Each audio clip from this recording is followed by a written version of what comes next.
Apilan may galaw Tay top swing kaaw Atantin kadayen Lui pui po Masega vuan sung kon Mitang na kai da thâu Rosan tumin ka beijin Ka hoi kir thâu Tay gil tir shamro Kan hun man sung te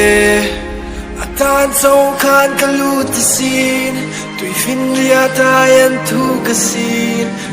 Nore sak shamro Kan hin lunga om te hin Hui hian min la tuam ren Malam ka pan thay lâu Min thay yêu tir shamro Min thay yêu tir shamro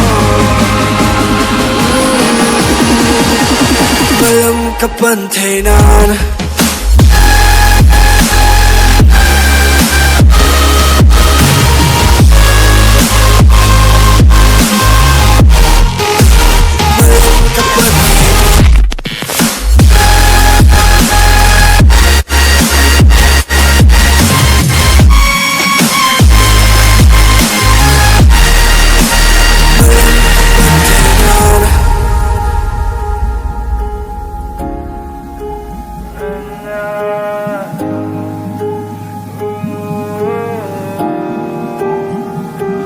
Ni xuân in ka vai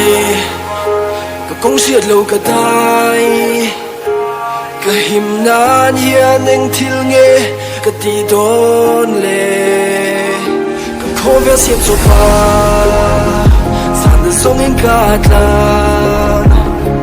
Ka lim ka châu pon Ka kho ve le chiat ne si Tay gil tir shamro Kan hun man sung te Atan sâu khan ka luti sin Tui fin ria tayan tu ka sin Nore sak shamro Kan hin lunga om te hin Hui hian